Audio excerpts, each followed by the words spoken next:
अभी स्टार्ट करते हैं friends, chapter number 6 of NISM series 8 and it's name is trading mechanism. हम इसमें ट्रेडिंग मैकेनिज्म पढ़ेंगे पूरा। ओके, तो स्टार्ट करते हैं। चलो,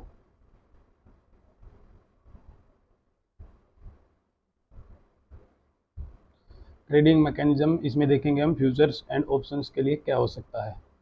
तो हम समझने की कोशिश करेंगे एक अंडरस्टैंडिंग जो ट्रेडिंग मैकेनिज्म की डेवलप होनी चाहिए वो कैसे होती है। वो होती है, हमें स्क्रीन को देखना पड़ेगा और ट्रेडिंग को ऑब्जर्व करना पड़ेगा।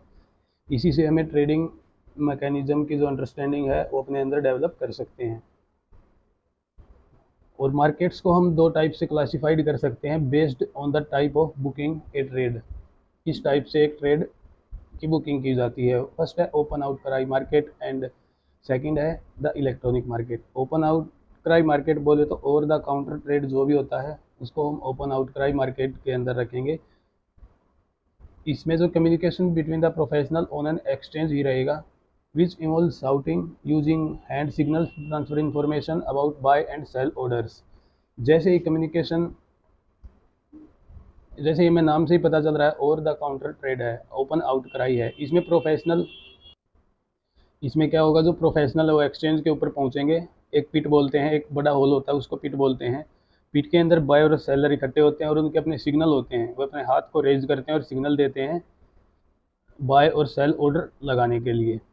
तो ये क्या हो गया, ओपन आउट क्राई मार्केट का मैकेनिज्म है कि किस प्रकार से वहाँ पे काम होता है। अभी इलेक्ट्रॉनिक ट्रेडिंग किस प्रकार से होती है। Electronic trading screen based broker dealing terminal हमारे पास होता है और उसके ऊपर हम अपने ऑर्डर एग्जीक्यूट करते हैं। जो फ्यूचर और ऑप्शन ट्रेडिंग इंडिया में अभी हो रही है वो अभी इलेक्ट्रॉनिक नेचर की है। उसमें जो ऑफर्स और बिड्स हैं वो टर्मिनल पे हमें दिखाई देते हैं और वहीं से ऑर्डर एग्जीक्यूशन होता है। तो अभी पता चल गया किस टाइप का मैकेनिज्म हमें देखने को मिलेगा। एक तो होता है open outcry and the second is electronic.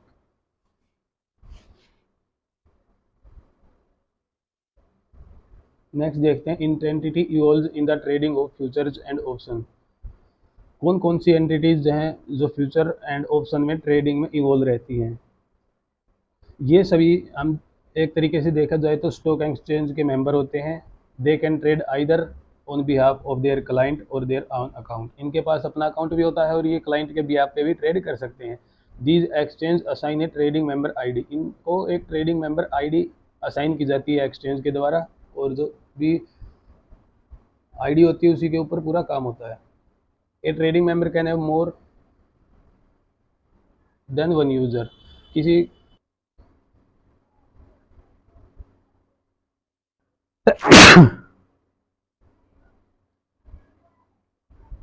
trading member is responsible for maintaining adequate control over persons having access to the firm's user ID। जिसी के पास यूजर आईडी होती है उस फर्म की, तो उस सब की रिस्पॉन्सिबिलिटी कौन लेता है, उसको मेंटेन करने की ट्रेडिंग मेंबर लेता है। The number of user allowed for each trading member is decided by the exchange from time to time. कितने यूजर्स को अलाउ कर सकता है एक ट्रेडिंग मेंबर, ये डिसाइड किया जाता है एक्सचेंज के द्वारा। टाइम टू टाइम ये चेंज भी होता रहता है। और जो एक यूज़र होता है उसको रजिस्ट्रेशन कराना पड़ता है एक्सचेंज के साथ, जहाँ पे उसे एक यूज़र आईडी असाइन होती है। ये क्या होता है, ट्रेडिंग मेंबर। ओके, एक हमने अब तक पढ़ा ट्रेडिंग मेंबर, अब हम पढ़ेंगे ट्रेडिंग कम क्लियरिंग मेंबर। ऐसे प्रोफेशनल्स या ऐसी एंटिटी जो ट्रेडिंग भी कर सकती हैं और क्लियरिंग भी कर सकती हैं। This is a clearing member who is also a trading member of the exchange. Okay, ये दोनों काम करते हैं। ट्रेडिंग मेंबर की भी आईडी इनके पास होती है और ये क्लियरिंग मेंबर भी होते हैं। Such clearing members can clear and settle their own proprietary trade. इनके पास खुद के ट्रेड होते हैं, उनको क्लियर कर सकते हैं और अपने क्लाइंट्स के ट्रेड को भी क्लियर कर सकते हैं। और इनके क्लाइंट्स कौन कौन से रहेंगे, जैसे अदर ट्रेडिंग मेंबर्स और कस्टोडियन पार्टिसिपेंट। जो कस्टोडियन पार्टिसिपेंट और अदर ट्रेडिंग मेंबर हैं उनके ट्रेड्स को भी क्लियरिंग मेंबर ही ट्रेड करता है। अब देखते हैं प्रोफेशनल क्लियरिंग मेंबर।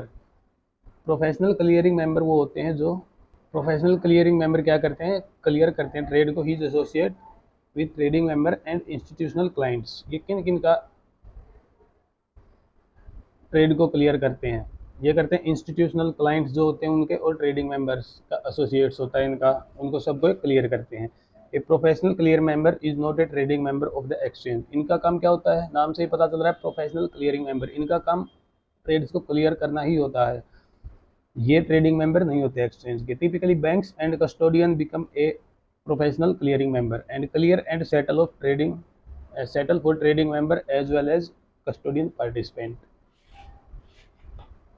इनका क्या होता है, प्रोफेशनल क्लियरिंग मेंबर को आप समझो ये ट्रेडिंग मेंबर नहीं होते हैं, ट्रेडिंग मेंबर नहीं होते, इनका काम बस ट्रेड को क्लियरिंग हाउस का ही इनका काम रहता है। आगे पढ़ेंगे self clearing member. Self clearing member बोले तो जो अपना जो क्लियरिंग का काम करे खुद का, उसको सेल्फ क्लियरिंग मेंबर बोलेंगे। ये एक ट्रेडिंग मेंबर भी हो सकता है एक्सचेंज पे। सच क्लियरिंग मेंबर में clearing settle on their own proprietary trade and their clients trade. ये अपने क्लाइंट्स के ट्रेड को और जो खुद की ट्रेड है उन्हीं को क्लियर करते हैं, but can not clear and settle of other trading member. ये अदर ट्रेडिंग मेंबर्स की ट्रेड को सेटल नहीं करते। ओके, अथोराइज्ड पर्सन कौन होते हैं, अथोराइज्ड पर्सन वो होते हैं जिनको सेबी अलाउ करता है, जैसे sub brokership as well as authorised person network to expand the broker network. Sub broker हो गया और ब्रोकर नेटवर्क को एक्सपेंड करने के लिए सेबी अलाउ करता है कि कुछ अथोराइज्ड पर्सन हो हमारे ब्रोकर और सब ब्रोकर के पास। All existing sub brokers would immigrate to become authorised person. Authorised person बन सकते हैं सभी एग्जिस्टिंग सब ब्रोकर, और ट्रेडिंग मेंबर भी सब ब्रोकर बन सकते हैं। The sub broker meets the eligibility criteria prescribed under stock exchange bylaws and SEBI regulation. इनको पहले एक एलिजिबिलिटी पास करनी होगी जो कि सेबी एक्सचेंज सेबी के रेगुलेशंस आते हैं और इसमें स्टॉक एक्सचेंज बाय लॉज भी रहते हैं। अगर वो इस एलिजिबिलिटी क्राइटेरिया को पास करते हैं तो ही वो ऑथराइज्ड पर्सन बन सकते हैं।